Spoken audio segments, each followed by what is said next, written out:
이번 시간에는 신약 시대의 시작에 대해서 살펴보고자 합니다. 우리가 성경 말씀을 나눌 때 구약 성경과 신약 성경으로 나눕니다. 구약 성경은 창세기부터 말라기까지, 신약 성경은 마태복음부터 요한계시록까지입니다. 우리가 이렇게 구약 성경, 신약 성경을 나누다 보니까 우리도 모르게 신약 시대의 시작이 언제냐 하면은 일반적으로 마태복음부터다, 예수님의 탄생부터다, 그렇게 알고 있는 경우가 많습니다.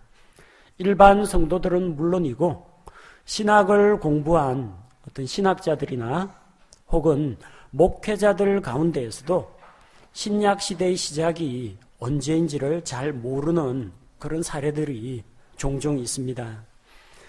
예수님께서 탄생하시면 탄생하신 그때가 신약 시대의 시작이라고 보는 견해가 있는데 성경적으로는 옳지 않습니다. 우리 일반 역사에서 예수님의 탄생을 기점으로 해서 BC와 AD가 나뉩니다. BC라는 것은 Before Christ, 예수님 오시기 전, AD는 Anno Domini라고 해서 우리의 주의 날, 예수님 탄생 이후부터 AD가 됩니다. 그렇게 시기를 나누는 건 맞습니다. 그런데 예수님의 탄생 자체가 신약 시대를 시작한 것은 아닙니다. 왜냐하면 예수님은 구약 시대에 태어나셨기 때문입니다. 예수님이 태어나실 당시에는 구약의 율법 아래에 태어났습니다. 갈라디아서 4장 4절 말씀을 보면, 그러나 충만한 때가 이르매 하나님께서 자신의 아들을 보내사 여자에게서 나게 하시고 율법 아래 있게 하셨나니, 예수님은 구약시대의 율법 하에서 태어나신 분입니다. 예수님 태어나실 그때에는 아직 신약이 아니라 구약시대라는 이야기입니다. 구약시대에 태어나면 어떻게 해야 됩니까? 구약시대 율법 다 지켜야 됩니다. 예수님 역시 율법의 의로는 흠이 없으신 분입니다. 누가복음 2장 21절, 예수님이 태어나셨죠? 아브라함의 자손으로 태어났습니다. 다윗의 자손으로 태어났습니다. 아브라함의 자손은 하나님의 백성이라는 그 언약의 표시를 자기 몸에다가 새깁니다. 어떻게 새기느냐? 할례를 받아서 새깁니다. 이스라엘 모든 남자들은 태어난 지 8일 만에 제8일째에 할례를 받도록 되어 있어요. 예수님 나신 지 제8일째에 구약의 율법대로 할례를 받으셨습니다. 당시 율법의 지배하에 모든 사람이 놓여 있었습니다. 예수님의 어머니인 마리아 역시 레위기에 나오는 정결케 하는 율법을 지켰습니다. 마리아는 여자가 남자아이나 여자아이나 출산을 하면은 몸에서 피의 유출이 있으면 의식적인 부정을 입게 됩니다. 출산한 여성이 더럽다는 이야기가 아니고, 이 이스라엘의 율법에 따라서 몸을 정결하게 하는 기간을 채우고 그 기간이 끝나면은 하나님 앞에 나와서 제 몸이 깨끗하게 회복되었습니다 하는 의미로 예물을 드렸습니다. 그래서 마리아도 역시 정결하게 하는 기한을 다 채운 다음에 비둘기 새끼를 가지고 하나님 앞에 예물을 드렸습니다. 예수님이 공생애 하시던 그 사역의 기간, 그때는 구약시대였습니다. 구약시대에는 성전이 있습니다. 그리고 성전에서 희생을 드려야 합니다. 요한복음 2장 13절에서 17절 보니까 예수님께서 예루살렘 성전에 들어가셨어요. 성전 안에 소와 양을 파는 사람들이 있었습니다. 그 당시는 구약시대이기 때문에 성전이 있습니다.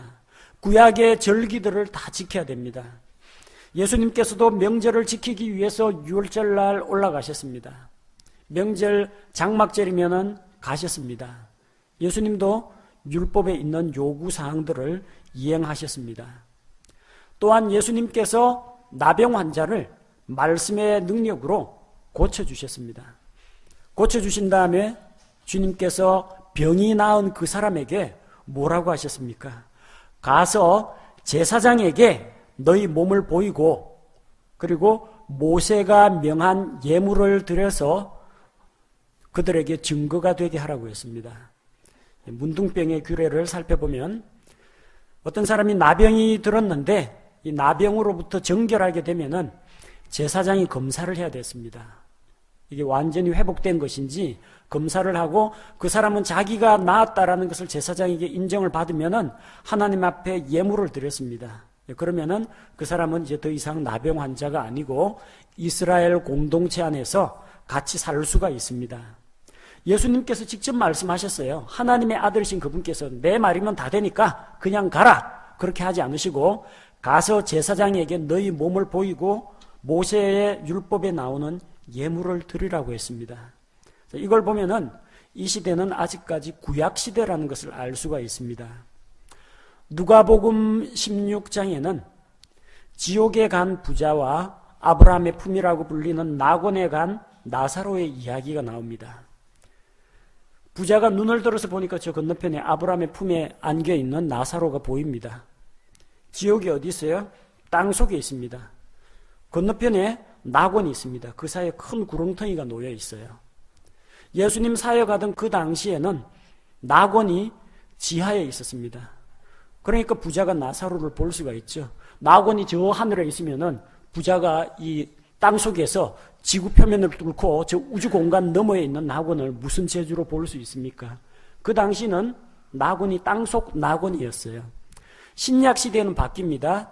예수님께서 죄를 완전히 제거하시고 사람들의 죄를 제거하시고 포로로 잡혀있던 자들을 데리고 하늘로 올라가심으로 말미암아 낙원이 셋째 하늘에 가 있습니다. 그러나 구약 시대에는 낙원이 땅 속에 있습니다. 사울이 악한 영과 접촉하는 여인에게 부탁을 해서 사무엘을 불러 올리라고 그러죠. 뭔가 땅 속에서 올라옵니다. 사무엘이 하늘에서 내려오는 게 아니고요. 땅 속에서 올라옵니다. 요나는 죽어서 땅속 세계로 내려갔습니다. 땅의 중심부로 내려갔습니다. 요나가 뭐라고요 고백합니까? 그의 몸은 고래 뱃속에 있는데 내 혼이 지옥의 뱃속에 있다고 했어요. 내가 산들의 뿌리까지 내려갔다고 했어요. 산들의 뿌리가 어디 있어요? 바다 밑바닥에 더 깊이 들어가면 산들의 뿌리가 나옵니다. 땅의 맨 끝으로 내려간 겁니다. 맨 중심부까지. 자, 구약시대에는 낙원이 땅 속에 있었습니다. 예수님 사역하시던 그 당시만 하더라도 낙원은 여전히 땅 속에 있습니다. 마태복음 23장 23절에 예수님께서 바리새인들에게 11조 하라고 하셨습니다. 너희 위선자들아, 서기관과 바리새인들아, 너희가 밭에서 나는 채소 하나하나까지도 꼼꼼히 따져가지고 10분의 1을 드리는데 그러면서도 율법에 보다 더 중요한 의와 하나님의 공의와 화평과 인애와 이런 것들은 무시한다. 그러나 이것도 행하고 저것도 버리지 말아야 한다고 했습니다. 자, 예수님 11조 하라고 했습니다. 누구한테 이야기했어요? 바리새인하고 서기관들한테 이야기했습니다. 서기관하고 바리새인은 유대인입니다. 유대인이면 당연히 11조 해야 됩니다. 왜 그렇습니까? 이스라엘에 12지파가 있는데 그 가운데 레위지파는 일을 안 합니다. 하나님께서 땅을 상속유산으로 주지 않았습니다. 나머지 11개 지파가 레위지파를 먹여 살려야 됩니다. 그들은 오로지 말씀을 가르치고 하나님께 희생 헌물을 드리고 백성들에게 율법을 가르치는 그 일에만 전념을 하고 다른 직장을 갖질 않습니다. 11조가 왜 필요한 거예요? 레위지파 먹여 살리려고요. 자, 그 당시에는 제사장이 있습니다. 성전에서 희생 제사를 드립니다. 그러니까 11조가 필요한 겁니다. 성전에 제사장이 있고 그 제사장을 레위지파 제사장을 먹여 살리기 위해서는 11조가 필요한 겁니다. 왜 필요합니까? 아직까지 예수님께서 십자가에서 단번 희생으로 자기를 드리지 않으셨기 때문입니다. 그러니까 아직도 예수님 당시에는 희생 제사를 가지고 하나님 앞에 나아갔다는 겁니다. 예수님 자신의 의로운 피를 십자가에서 단번에 흘리시면서 단번에 생명을 주심으로 죄의 문제를 완전히 해결하시기 전이기 때문에 아직도 성전에서 제사 드린다는 겁니다. 당연히 11조가 그때 당시는 필요한 겁니다. 마태복음 28장 1절에 보면요.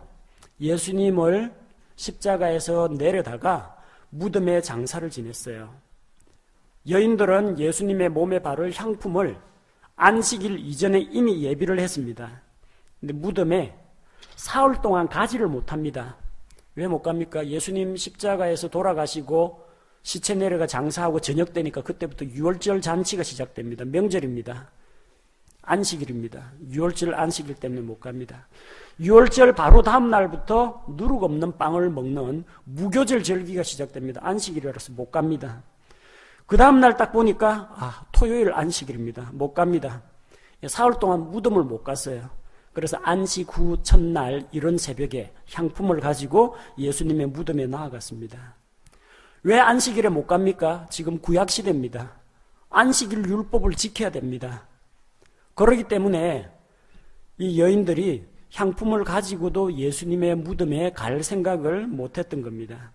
예수님의 공생의 기간, 예수님께서 십자가에서 죽으시고 부활하시기 이전까지는 여전히 구약시대입니다. 구약시대이기 때문에 율법이 그대로 다 적용되는 겁니다. 어떤 분들은 마태복음부터가 신약시대라고 생각하는 분도 있습니다. 신약 성경의 첫 번째 책이 마태복음이니까 그렇게 생각하는 사람도 있습니다. 하지만 일반 상식이 성경의 진리를 대체할 수는 없는 노릇입니다. 마태복음의 신약 시대를 여신 예수님의 오심과 예수님의 사역이 기록되어 있는 것은 사실입니다. 그러나 그것은 마태복음에서 예수님의 십자가 죽음과 부활 이후에 일어나는 이야기이지 마태복음 1장이 신약 시대의 시작은 아니라는 겁니다. 제가 이런 이야기를 하니까 그러면 마태복음을 구약 성경에 넣어야지 왜 신약 성경에 넣느냐 이렇게 항변하는 목사님도 있습니다. 성경을 몰라서 그래요. 이 복음서는 예수님께서 옛것 구약의 율법 대신에 새 것을 세우러 오신 사건을 기록하기 때문에 그렇습니다. 예수님 오신 그때부터가 아니지만 예수님이 옛것을 대신하여 새 것, 새 언약을 세우러 오셨기 때문에 이 복음서가 신약에 들어가 있는 겁니다.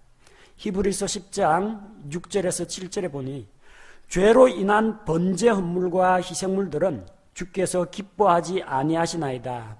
그때 내가 말하기를 오 하나님이여 보시옵소서.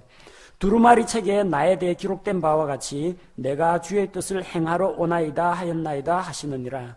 예수님에 대한 말씀입니다.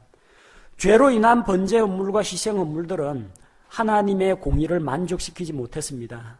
다만 죄를 덮어주는 그런 역할을 했습니다. 죄를 덮어서 속지 않은 역할을 했지만 사람들을 죄로부터 정결하게 하거나 죄를 완전히 제거하지는 못했습니다. 구약의 율법과 희생 헌물이 불완전했다는 겁니다. 죄 하나 지으면 희생 헌물 한 마리, 돌이켜 나오다가 또 죄 지었다, 희생물 한 마리, 똑같은 죄를 또 지었다, 또 역시 새로운 희생물 한 마리. 왜? 희생물이 한 번 죽이면 그걸로 죽고 끝납니다. 일회성 효력밖에 없다라는 겁니다. 계속해서 구약시대는 수만 마리, 수십만 마리가 죽어갔습니다. 사람들의 죄 때문에 죄 없는 어린 짐승들이 죽어갔어요. 그러나 이런 구약의 불완전한 것들을 완전히 해결하기 위해서 하나님의 뜻을 행하기 위해서 주님께서 오셨다는 겁니다. 그래서 구약에서 신약으로 넘어가기 때문에 그 오신 예수 그리스도를 소개하기 위해서 이 복음서가 필요한 겁니다. 또한 새 상속 언약은 복음서에 처음으로 등장하기 때문입니다. 마태복음 26장 28절에서 이것은 죄들의 사면을 얻게 하려고 많은 사람을 위하여 흘린 나의 피, 곧 새 상속 언약의 피니라. 마지막 주의 만찬을 가지면서 우리 주님께서 포도즙을 가지고 제자들에게 잔을 나누어 주시면서 그렇게 말씀하셨습니다. 이것이 죄들의 사면을 위해서 내가 흘리는 피, 곧 새 상속 언약의 피라고 했습니다. 같은 말씀이 마가복음 14장 24절과 누가복음 22장 20절에도 기록되어 있습니다. 자, 그래서 우리 역시 새 상속 언약을 세우신 주님의 그 보배로운 피를 기억하면서 주의 만찬을 갖습니다. 그러나 마태복음 26장 28절에서 주의 만찬을 행하시면서 예수님 피 흘렸어요? 예수님 몸에서 피가 흘렀습니까? 전혀 피가 흐르지 않았습니다. 그러니까 아직까지 세상속 언약은 시작이 안 된 겁니다. 세상속 언약은 예수님의 피로 세운다고 했어요. 아직 피를 안 흘렸기 때문에 이때는 아직까지 세상속 언약을 세우신 때가 아니라는 겁니다. 복음서는 세상속 언약의 중재자가 되시는 예수님의 구속 사역을 다루고 있습니다. 히브리서 9장 15절에 보니까 이런 까닭에 그분께서는 새 상속 언약의 중재자이시니 이것은 첫 상속 언약 아래 있던 범법들을 구속하시려고 죽으심으로써 부르심을 받은 자들이 영원한 상속 유업의 약속을 받게 하려 하심이라. 예수님 오시기 전에는 첫 상속 언약이 있었습니다. 그게 구약입니다. 율법하에 있었습니다. 근데 그때에 사람들이 저지른 그런 범법들은 짐승들의 피를 가지고는 없앨 수가 없었습니다. 주께서 피와 같이 붉은 죄를 피를 가지고 덮었습니다.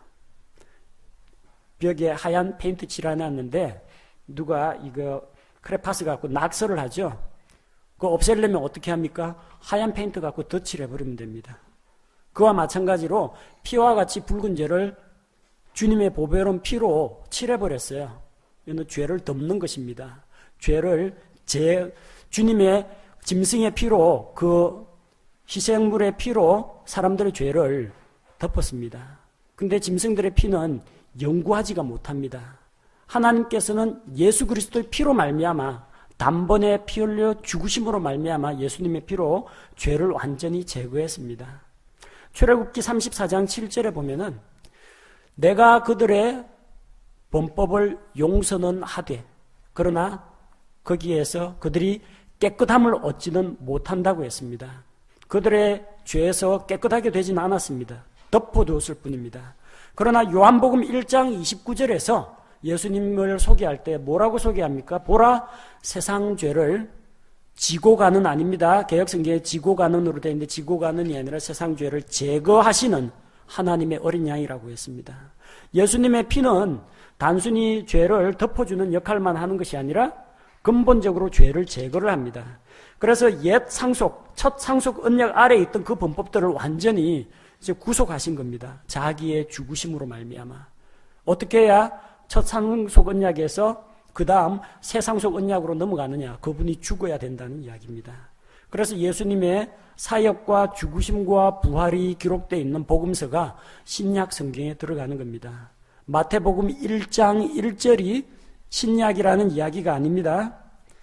자, 신약은 그럼 무엇입니까? 구약은 올드 테스트먼트라고 하고 신약은 뉴 테스트먼트라고 합니다. 약속은 프라미스라고 합니다. 언약은 커버넌트라고 합니다. 그런데 여기 나오는 테스트먼트라는 단어는 유언이란 말이에요. 유언. 정확하게 번역을 하자면 옛 유언, 구약성경, 새 유언, 이거는 신약 이렇게 번역을 합니다. 근데 유언이라고 하다 보니까 이게 뭐 사람이 죽기 전에 남기는 마지막 메시지를 유언이라고 하잖아요.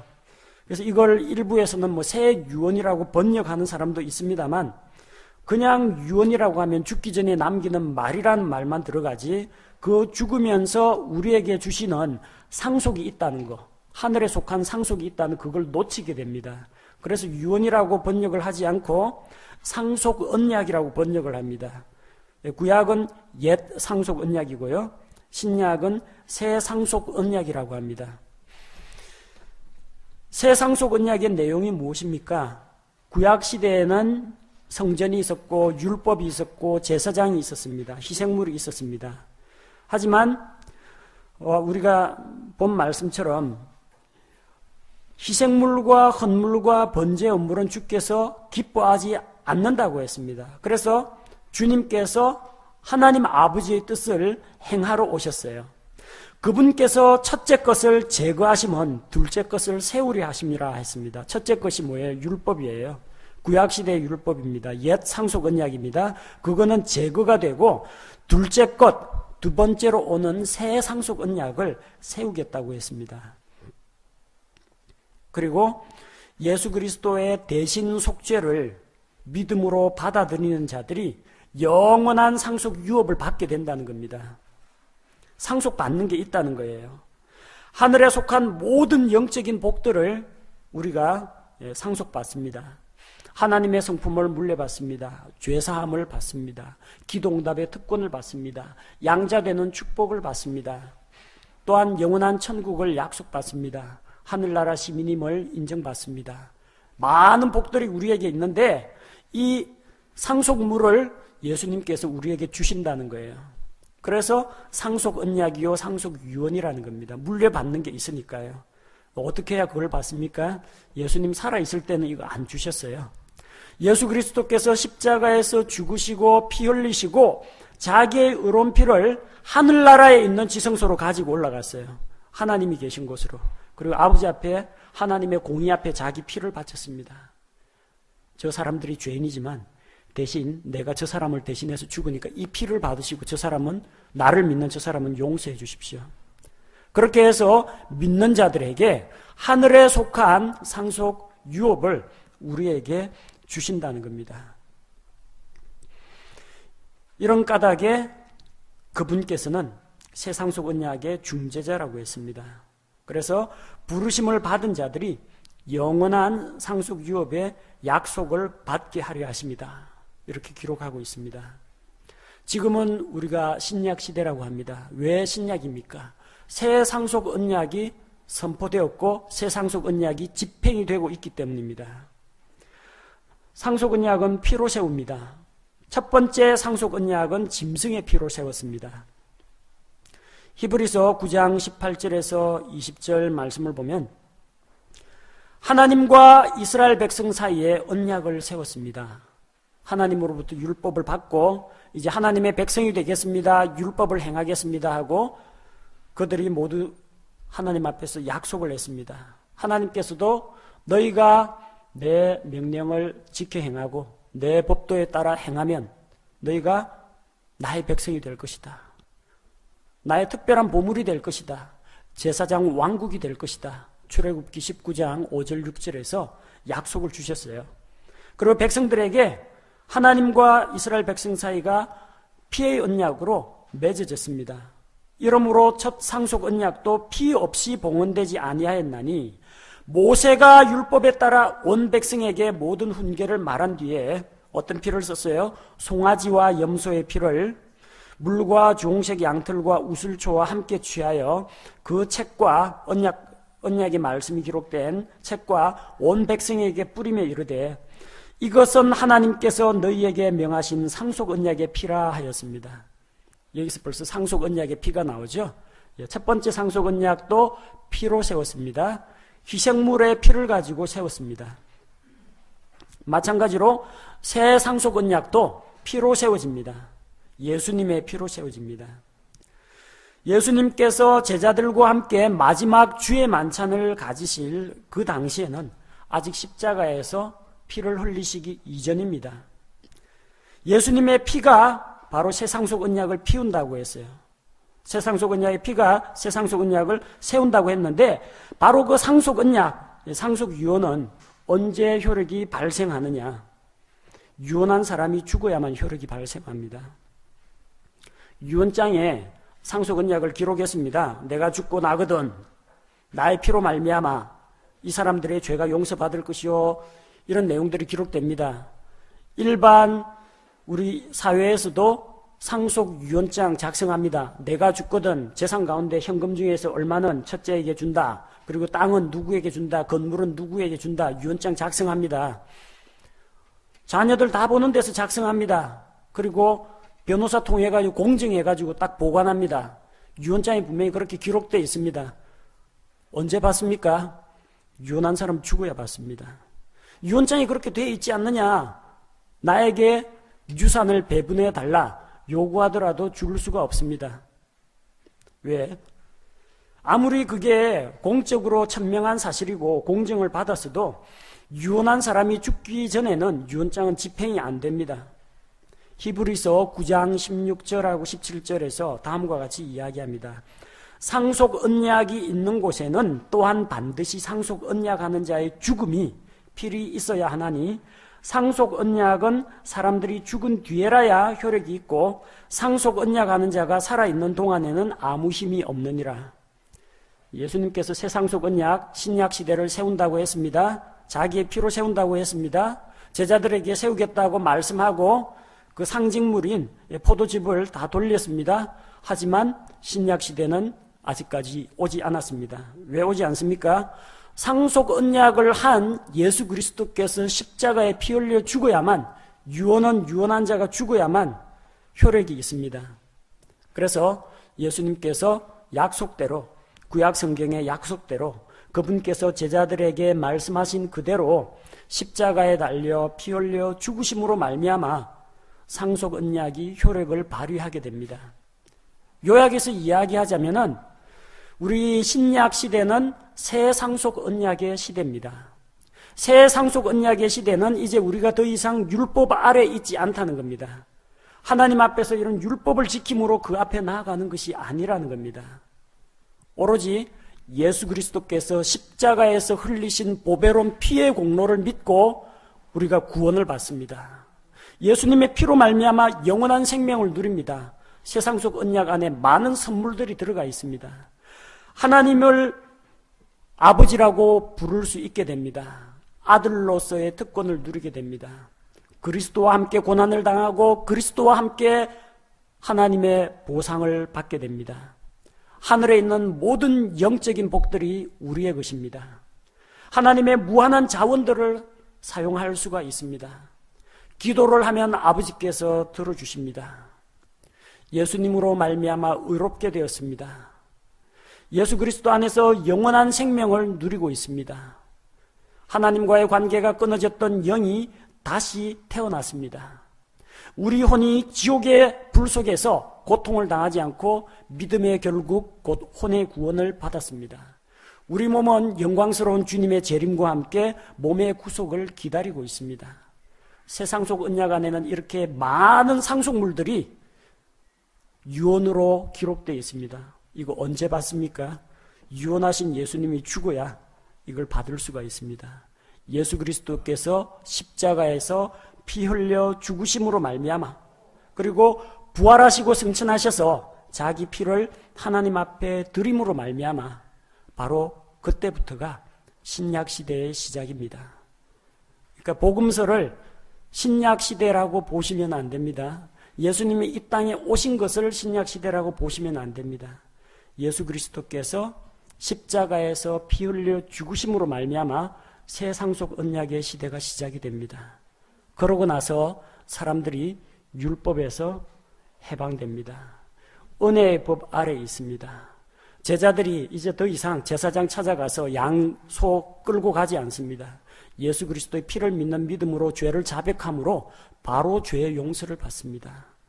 하나님께 기도할 수 있습니다. 제사장 안 거쳐도 됩니다. 아버지 하나님께 성령의 도우심을 힘입어 예수 그리스도의 이름으로 기도하면 이루어집니다. 이런 놀라운 복들이 오늘을 살아가는 우리에게 이루어졌습니다. 무엇 덕분에? 예수님의 피 덕분에 이루어진 겁니다. 많은 분들이 이 신약 시대의 시작을 몰라요. 예수님의 십자가의 피가 새 상속 언약의 시대를 열었다는 걸 몰라요. 만약에 예수님의 피를 무시하고 신약 성경은 그냥 예수님의 출생으로 시작한다 이렇게 하면은 예수님의 십자가의 피가 아무런 의미가 없습니다.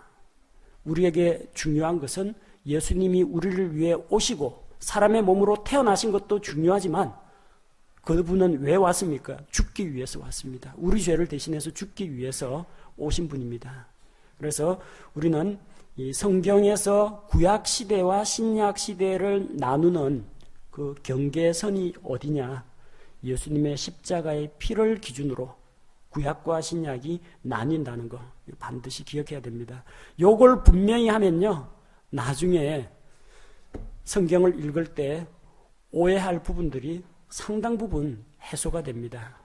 다음 시간에는 좀 더 구체적으로 그럼 신약하고 구약이 도대체 뭐가 어떻게 달라지는 것인지, 신약 시대하고 구약 시대의 차이점이 무엇인지, 어떠한 변화가 일어났는지 거기에 대해서 좀 더 구체적으로 살펴보도록 하겠습니다. 제가 기도하고 마치겠습니다.